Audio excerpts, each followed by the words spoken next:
Hello, I am Jenny Miller. I am an RHART volunteer. I have been part of this incredible team for about a year now, and when I started, every training class that we had in Safe Harbor and about RHART, I would always ask the same question every single week. I would say, please tell me how I resist the urge to give these patients a cup of tea, a warm blanket, a hug, and tell them everything's going to be okay and try to fix them. And I quickly learned after my first case that that is not the purpose of our role as RHART volunteers. I guess what I'll do is I'll explain a little bit about how it affects me and how it affects the patients that we work with. I call them patients because they are survivors, they're not victims. They are human beings and they have survived this ordeal, whether they've been through a sexual or domestic assault, and they've made that next step to either call the police or go to the hospital themselves, which to me makes them a survivor. And my first case that I ever had was 7 hours, which is not the norm at all. And, you know, I was there for 7 hours with this person that I had never met. And on my way there, I called my father at 6 in the morning and said, "Dad, I'm scared. I don't know what to say. I don't know what to do." And he said, "You'll figure it out. You'll figure it out."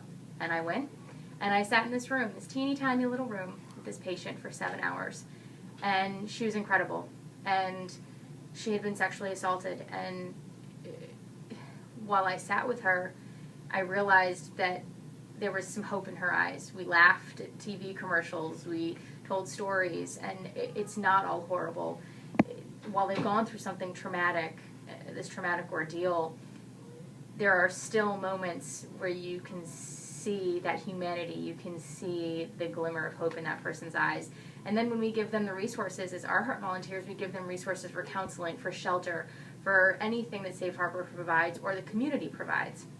And you can really see the hope that they're given just by giving, you know, some phone numbers and a bag of goodies that they can take home with them. It gives them the next steps that they can take.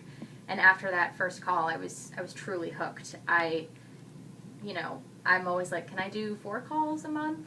And, I usually do 2 or 3, but really any help I can do is really, it makes a profound effect on the survivors that we work with and on myself. I think as an RHART group, not everyone can do it, certainly. And I thought that maybe I was one of those people who couldn't do it. And I quickly realized that I could and that I should. And now, after a year, I've been on many calls, many different calls, and I've seen how RHART it's just a profound effect it has on people. And not just the patient, the survivor, their families, their children, their friends, their future. And that's the important part.